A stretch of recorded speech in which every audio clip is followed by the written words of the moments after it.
El Zipa, Samanguachica, respiró profundo. No podía esperar más. Sus generales lo escuchaban. El ejército más grande que había existido sobre esas tierras esperaba sus órdenes. Desde niño había aprendido las artes de la guerra y la conquista, y el pueblo Misca ya no tenía rival alguno al oriente, occidente o norte. Pero al sur, el pueblo Panche se había resistido a reconocer el señorío del Zipa. A Samanguachica no le preocupaba en absoluto los Panches. No existía en estas tierras, hasta las lejanas fronteras del imperio inca, ningún pueblo que pudiera hacerle frente a los muiscas. Su real preocupación estribaba en los pueblos que habitaban en el valle del Sumapaz. Eran pequeños y, sin embargo, hasta ahora nadie los había querido invadir. La causa era la magia. Se decía que estos pueblos y sus armas estaban envenenadas, que sus caminos estaban encantados y que con ellos habitaban seres extraños, mágicos y poderosos. Pero ahora no tenía opción. El ejército estaba preparado y su pueblo clamaba por una nueva conquista. Dio la orden a sus generales y los mensajeros partieron en todas las direcciones. En 3 días todo el ejército muisca se reuniría para iniciar la conquista de los pueblos del Sumapaz y dar una muestra de poder a los Panches. La región del Sumapaz, en torno al valle de los Sutagaos, la compartían 6 pueblos. Los Sutagaos, cuyo cacique era Fusunga; los Tibacuyes, cuyo cacique era Tibaquí; el pueblo Panche, cuyo cacique era Pandi; los Pasca, cuyo cacique había adoptado el nombre de su pueblo; y la pequeña familia de los Usatama, cuyo cacique era el valiente Usatama; y finalmente los Chiaizake, un pueblo sin líder que vivía nómada en las orillas de los ríos de la región. A lo largo de los años, muchos enfrentamientos y acuerdos, y gracias a un mercado nocturno en el que los 6 pueblos comercializaban sus productos y que cada luna se realizaba en un lugar distinto, ahora vivían en paz y armonía. Usatama, junto con su inseparable y amada compañera Seratema, eran los amigos, consejeros y jefes de armas de Fusunga, quien como cacique de los Utagaos regía sobre toda la región. Los Pasca proveían de alimentos de tierra fría. Los Tibacuyes eran conocidos por su bravura. Se cuenta que el único hombre que pudo sobrevivir a una batalla cuerpo a cuerpo con Usatama y no ser derrotado fue el cacique Tibaki, quien al borde de sus fuerzas obligó a declarar el empate. Finalmente los Panches, aunque poseían un ejército mayor, habían aceptado el dominio de esas tierras por parte de los Utagaos, debido a que temían y desconfiaban de la magia que se atribuía a estos y sobre todo a los chiaizaques, de quienes se decía que vivían en pacto con fuerzas oscuras. A muchos pasos de allí, después de páramos y montañas, el cacique del pueblo Sutagao, Fusunga, recibía un mensaje de tierras lejanas. Junto a él sus más fieles guerreros, Usatama y Seratema, esperaban las noticias. La cara de Fusunga palideció. No podía enfrentar 30.000 hombres, ni él ni nadie. No tuvo que decir nada, con solo ver su rostro, Usatama y Seratema supieron lo que sucedía. Su miedo más grande acababa de hacerse real. La primera en romper el silencio fue Seratema. ¿Qué vamos a hacer? En apenas 7 días estarán acá y no tenemos un ejército para enfrentarlos. Hay que llamarlo a él. Tardará mucho en llegar. La guerra se gana con guerreros. Son demasiados hombres y no podemos enfrentarlos. Lo necesitamos. Sabes que la magia no me gusta. El mercado es en 3 días. Asistirán todos los caciques. Esta es nuestra única oportunidad. Nuestra única esperanza es una alianza. Igual lo mandaré llamar. Fusunga pudo recordar cuando era apenas un niño y fue llevado por su padre a conocer los chiaizaques, quienes solo cazaban por las noches, quienes no aceptaban más señorío que el de la naturaleza y la luna. Salieron de noche llevando apenas bolsas de oro y sin ninguna guardia. Era la primera vez que Fusunga viajaba solo con su padre. Después de caminar por muchos recovecos a la orilla del río, llegaron a una maloca perdida en el bosque, y allí esperaron. A la madrugada cantaron los búhos y se escuchó un ruido extraño. El niño se asomó y pudo ver la silueta de un hombre gigantesco que venía bañado en sudor, como si hubiera corrido por largas distancias. En sus hombros traía una pequeña silla dorada que parecía un trono, y sobre ella, sentado, un ser muy pequeño, que se parecía en todo un hombre, pero con la cabeza un poco estirada hacia atrás, y que brillaba terriblemente, como si despidiera luz. Mi padre me llamó a su lado y me ordenó que permaneciera en silencio en todo momento. La puerta se abrió, el gigante entró, dejó en el piso la silla con el pequeño ser y se sentó en el suelo. Mi padre hizo lo mismo y yo lo imité. De lo que se dijeron casi no tengo recuerdo. Lo cierto fue que después de esa noche nuestro pueblo aprendió a utilizar veneno en sus armas y a invocar fuerzas de la naturaleza. Poco tiempo después, los demás pueblos con los que habíamos luchado por mucho tiempo aceptaron nuestro señorío. Antes de que su padre muriera, le enseñó la forma en la cual debía solicitar a los chiaizaques entrevista con el pequeño ser, y ahora era el momento de hacerlo. El mercado y el dominio del valle le había traído bonanza y riqueza a los utagaos. Sin embargo, con todo su oro no alcanzaba a reunir la cantidad que solicitaba el hombrecillo para darle audiencia. Por eso dependía del mercado, por eso dependía de que los demás caciques le apoyaran y además le dieran su oro. Como veía las cosas, estaban condenados. Llegó la noche del mercado y los tambores dieron inicio a la reunión de los pueblos. De los 6 pueblos llegaron comitivas lideradas por los respectivos caciques para intercambiar productos. Entrada la noche, Fusunga pidió la palabra y comunicó las terribles noticias a los demás caciques. La reacción no fue la esperada. Los caciques se comenzaron a culpar los unos a los otros.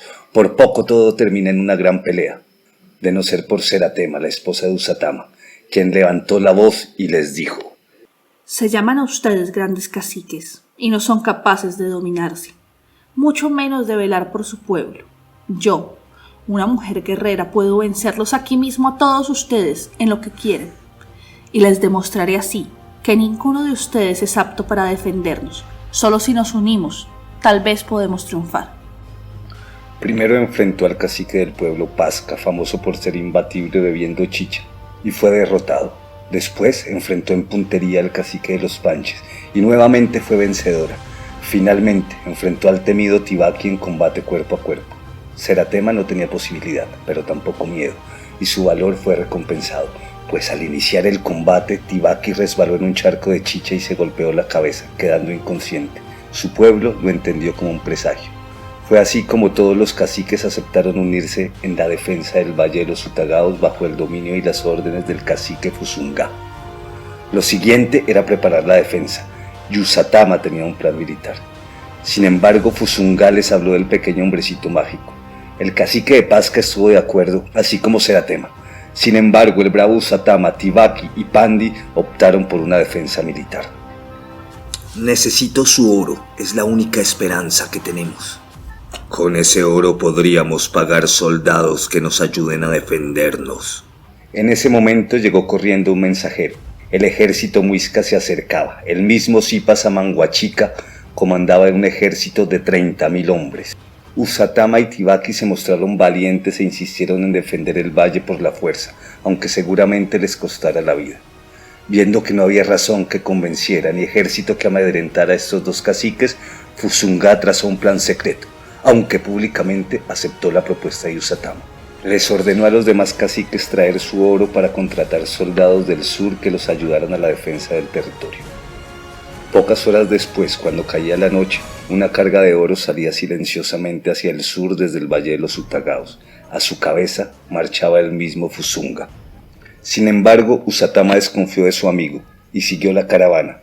Vio cómo al llegar al descenso del río Sumapaz, en vez de seguir por el camino real, la comitiva desvió hacia los bosques de los chiaizaques. Usatama lo siguió por los caminos y recovecos a la orilla del río hasta llegar a una vieja maloca. Allí entraron y esperaron mucho tiempo. Un rato después escuchó el canto de las lechuzas y un gigantesco hombre con un pequeño trono en los hombros llegó a toda carrera por entre los matorrales. De lo que se dijo en la reunión nadie supo nada. Un rato después el hombre gigante salía de la maloca con el pequeño trono y el hombrecillo dorado sobre sus hombros. Llevaba también 4 gigantescas bolsas de oro amarradas a su cintura, sin que parecieran afectar ni un poco sus movimientos. Usatama se sintió decepcionado. Su amigo lo había traicionado. Le había dado el oro a ese hombrecito porque no creía que él pudiera defender el territorio. Con su corazón deshecho, emprendió silenciosa carrera detrás del hombre gigantesco. Detrás, sin que lo sospechara, a toda velocidad también corría Seratema. Después de un rato le logró dar alcance, no me dio palabra y atacó al gigante. La lucha fue terrible, pero después de un rato el cuerpo del gigante yacía sin vida en el piso. El pequeño hombrecillo parecía muy asustado con la lucha, y en un descuido de Usatama saltó de los hombros del gigante y se perdió entre el bosque, emitiendo un sinfín de sonidos que claramente eran maldiciones. Rato después llegó al lugar Seratema. Ayudó a levantar al maltrecho Usatama y a transportar el oro. A la mañana siguiente, sin saber nada de lo ocurrido, Fusunga mandó llamar a los caciques y mantuvo su palabra en que apoyaría el plan de su amigo. Aseguró que los refuerzos llegarían a tiempo, se le veía muy optimista. Usatama no le dirigió la palabra, solo habló para decir que él se encargaría de la avanzada, que atacaría primero al ejército muisca y los guiaría hasta el cerro donde tenían preparada la trampa. Era la primera vez que Usatama dejaba solo en combate al Sutagao, por lo que rápidamente el cacique Tibaki se ofreció para ocupar su lugar junto a Fusunga y dirigir el grueso del ataque. El Zipa miró lo hermoso valle ante sí, envió sus mensajeros a los caciques pidiendo la rendición, pero ninguno regresó, así que decidió emprender el ataque. Los primeros caseríos no presentaron ninguna resistencia, y así fue hasta descender el valle. Allí, la primera avanzada de Usatama los esperó, y mediante escaramuzas fue menguando el ejército muisca. El Zipa enfureció por la insolencia, ordenó que siguieran y destruyeran a los impertinentes rebeldes, pero ese era el plan de Usatama. Ese día fue de cacería. El ejército muisca trataba de acabar con los hombres de Usatama, pero estos conocían el territorio, el cual estaba plagado de trampas y peligros mortales. Al anochecer, el plan de Usatama estaba casi cumplido. El ejército muisca estaba agotado y menguado. Había hecho campamento cerca del Cerro del Destino, lugar en el que esperaba escondido el grueso de la resistencia. Habían escogido ese lugar por el resguardo natural que daba el río Sumapaz. Ningún ser humano podía atravesar las embravecidas aguas de este río, y eso les daba la opción de una vía de escape segura. Su opción era ir menguando al ejército muisca y finalmente hacerlo acampar en la planicie. Cuando esto pasara, el ejército aliado atacaría. Si el plan salía como lo esperaban, después de este movimiento, la diferencia de fuerzas no sería tan grande. Usatama tenía su orgullo herido. Quería demostrar que podía defender al pueblo, que no necesitaba de la magia. Esperaba, una vez derrotados los muiscas, devolver el oro a los caciques y quitar el trono a Fusunga. El Zipa no conocía estos territorios, pero era un estratega probado, forjado en las guerras de conquista de su pueblo. Ya conocía este tipo de estrategias y estaba bastante seguro de lo que quería su enemigo, así que le siguió el juego. Acampó junto a la montaña como lo esperaba su enemigo, pero en secreto. Ordenó a la tercera parte de sus fuerzas que retrocedieran hasta el paso del río Sumapaz para cerrar la retaguardia de sus enemigos. Desde las sombras, Usatama vio cómo el ejército muisca se dividía. Todo salía como lo esperaba, con solo la mitad de sus fuerzas, y si coordinaban el ataque podrían derrotarlos. La fracción del ejército que se había ido al río se encontraría lejos y con un paso infranqueable. Quedarían inutilizados viendo la batalla desde lejos, mientras la coalición, aprovechando la ventaja que les daba la parte alta, atacaba al enemigo. Sin perder más tiempo, envió mensajeros al ejército que se escondía en la cima de la montaña. Pero antes de que el mensajero hubiera podido andar la mitad de su camino, los tambores muiscas comenzaron a sonar y 15.000 hombres emprendieron su asalto a la montaña. Usatama, desesperado, reveló su ubicación e hizo sonar también sus tambores, para avisar a Fusunga que era el momento para atacar. En la cima de la montaña, Fusunga miraba las estrellas. Aún recordaba la reunión de la noche anterior con el hombrecillo dorado. Deberás esperar en la montaña. Cuando el ejército enemigo está escapando en la llanura, te daré una señal. Y utilizaré mi magia, haré crecer el río y él se encargará de todo. Ustedes no deben moverse de sus posiciones. Después de esto, sin decir nada más, había ordenado al gigante que tomara las bolsas de oro y habían desaparecido del mismo modo que habían llegado. Pero la señal no llegaba aún, y ahora podía escuchar los tambores de su amigo Usatama y de sus enemigos que lo instaban a entrar de inmediato en combate. De pronto, en cuestión de segundos, el cielo se iluminó de rayos. El corazón de Fusunga respiró aliviado. El hombrecillo había cumplido su promesa. La tierra comenzó a temblar. Las gigantescas rocas del Sumapaz se despeñaron sobre el río. Pero en vez de hacer desbordar las aguas, las rocas crearon un puente natural que permitió al ejército del Zipa, que se encontraba atrapado en la otra orilla del río, atravesar y tomar la retaguardia de la alianza. Cuando Fusunga se dio cuenta de lo que pasaba era muy tarde. Las trampas y los venenos de la montaña no surtieron efecto sobre el enemigo, y cuando el ejército de los aliados se vio en medio de dos fuegos, se desperdigó.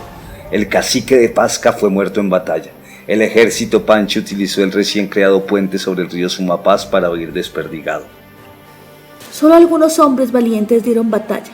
Tibaquí enfrentó al mismo Zipa, pero su fuerza descomunal no fue rival para las artes de la guerra de Samanguachica, que lo dejó fuera de combate de un macanazo en la cabeza. A duras penas pudieron rescatar su cuerpo malherido. Al amanecer, el ejército muisca se había tomado la montaña. La única resistencia ocurrió cerca de una cueva, donde el cacique de Fusagasugá, junto con el de Tibaquí, con un puñado de hombres, vendían caras sus vidas. Con sus últimas fuerzas, Tibaki recomendó al Sutagao rendirse y deponer las armas. Si no lo haces, nadie sobrevivirá. A poca distancia de allí, Usatama buscaba desesperado a Seratema. Al fin la encontró cerca del río, la abrazó y le contó lo que había pasado. Pero de pronto, un dardo envenenado la golpeó en la espalda y la dejó inerme en sus brazos. Usatama apenas logró ver al pequeño hombrecillo dorado que se perdía en la espesura del bosque. Poco tiempo después, los hombres del Zipa lo hicieron prisionero sin que presentara resistencia. A Fusunga, el mismo Zipa Samanguachica le perdonó la vida y le permitió seguir gobernando ese territorio si juraba obediencia y aceptaba pagar tributo. Usatama fue hecho prisionero y poco tiempo después murió, pues se negó a probar bocado alguno. Del oro de los Sutagaos se dice que Seratema, antes de morir, lo escondió en las cavernas subterráneas del río Sumapaz, y ahora ya nadie lo puede encontrar.